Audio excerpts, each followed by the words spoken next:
Happy Homebrew Wednesday, everyone. Finney here from Finney's Homebrew Emporium, and this is hopefully the successful second part of the Blend of Ice saga. So, last week you saw me make the beer now. Still doing the odd little bit, but here you can see we've got an 11 litre carboy and three 5 litre carboys, and into those are going to go. We've got pineapple for the larger one. We got Chilean guavas. We've got cherries, and in here, I don't know if I can. Anyway, we've got lots of elderberries. So this afternoon's task is to get them all chopped up and into the carboys, ready for the to transfer the the beer on top. So I've got a lot of chopping to do. So I will see you in a minute. Right, so here we have the class of 2015. We have on the left, I've changed the cherries for tea. I've got a real nice grapefruit tea. So I've put 23 grams of the tea into there. This is the Chilean guavas. If you like apple crumbles, these things are amazing in apple crumble. We have elderberries and then the pineapple. So we'll get racking and see what sort of rainbow we end up with. So here we are, just a quick snippet. We're going up and down. I'm currently going into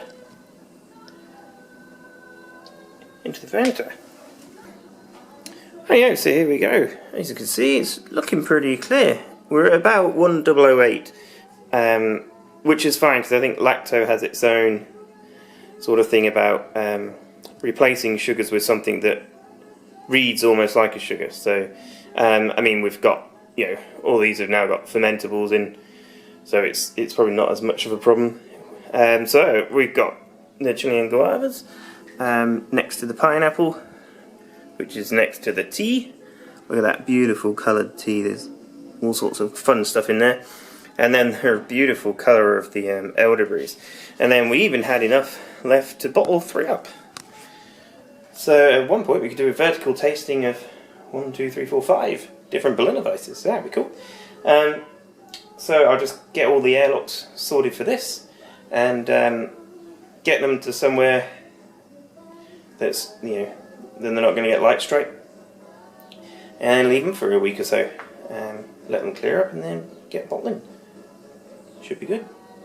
I think the tea one I'll only leave for a couple of days because my previous experience with teas, they seem to, if you leave them too long, it's almost like stewing your tea. You get no more benefit and you get a bit of vegetableness from it. So I'll keep that one close and a bit warmer maybe, so it finishes out. And the rest, leave them, let them re-ferment because they've got more sugars in them, and see them in a couple of weeks' time. I did that all before the weekend, and it's now the Tuesday following, and you can have a look to find a nice place for all these things. This is the elderberry one. You see all the elderberries at the top. But check that colour out. Woo, it's going to be good. The pineapple is all up, and you're getting a bit of airlock activity. When you open this now, you can smell the pineapple more than anything. And look at the colour of the Chilean guava one. Is murky as. I'm sort of regretting not mashing the fruit up a bit to release, more of the fermentables and the taste inside. I guess we'll just have to find out how that goes. So I've already bottled up the tea one. It finished at 008 as well, so obviously there wasn't many more fermentables left to go. And I thought I was getting a bit of a diacetyl note on that, so we'll have to keep an eye on that. We'll let them, obviously sit and ferment for a wee bit longer, obviously in the bottle to carbonate up, and then we'll have a taste test and see what I'm picking up there. So that's hopefully that on Berliner Weiss. Interested to see how the elderberry tastes, and if the pineapple one lives up to how it was last time, because it was a very enjoyable beer. So with that in mind, that's it for me. I've got a couple of beer reviews. I was lucky enough to get some beers from Paul Wickstead and Grant Baker on their last year's SJ4 entries. So check those out, and then hopefully I'll see you next week.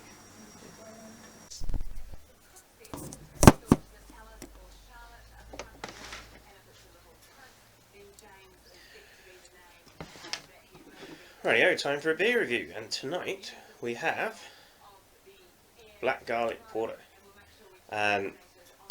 by the Mr. Paul Wickstead himself. So this was Paul's entry to the SJ4 Challenge last season, last season I suppose, could call it a season, and he did very well with it. I think he came fifth.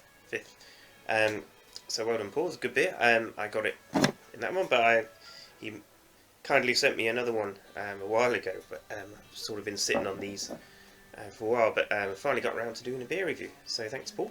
And if anyone out there who's watching doesn't know what the SJ4 is, go to the SJ4 Challenge website, sjporchallenge.com, and it's basically an international case swap, where we start off with regional sort of heats, and then it moves on to a bigger international case swap. And it was so much fun last year getting to try all these different beers and seeing how my beer was received as well. So really good fun to do.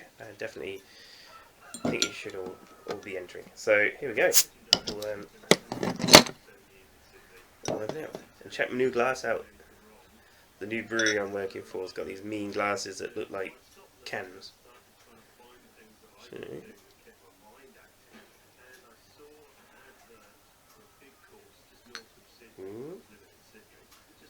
there you go. There's a little advertising there for them. So, yeah, I remember last time, like, the beer just looks $1 million. It's so good. Look at that, nice bubbly head. Beautiful light. I don't know if it comes through so well on that, but it's like a real nice red, red ruby colour. Like, amazing looking beer. Advertising ad. Oh, wow. Now, I have tasted this beer before, but I don't know if this is rebrewed. No, it can't be just rebrewed one because it's got the other things on. But that garlic's really definitely coming through on the nose. I didn't get this when I tasted it last time. It's definitely like a garlicky, molassesy, aromatic. Really interesting. Nice.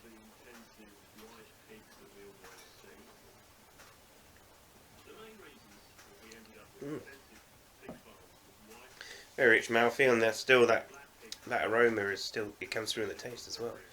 Not overly bitter, but I guess this has now probably been in the bottle. It doesn't say, but it does. Hang on. June last year, so I guess when it was brewed it would have had a certain amount of bitterness, and bitterness just does drop out over time.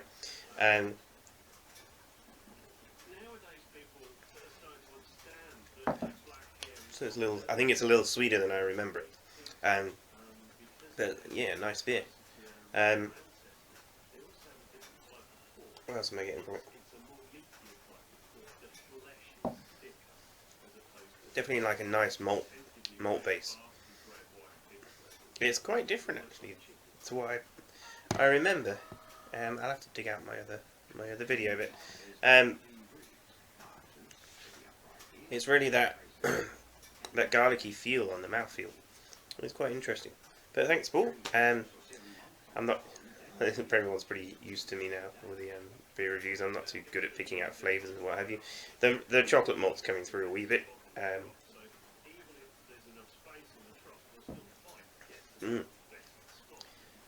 Tasty beer. Thanks, Paul. The second beer review tonight is this one. This was third in the last stage SJ4 competition, so it's a bit of an SJ4 theme tonight. So this is Grant Baker's Baltic Porter, and it's pretty good. The wife likes it. real smooth, chocolatey. You know, I assume it's quite high ABV, but you know, hides it real well. Just a really nice drinking beer. It's definitely a sipper. While watching the Crusaders trying to beat the Hurricanes, but I keep cocking it up.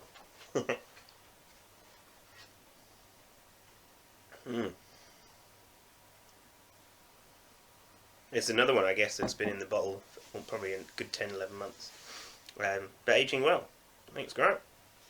Real nice beer. I'm going to sit and watch the rest of the game and slowly polish it off.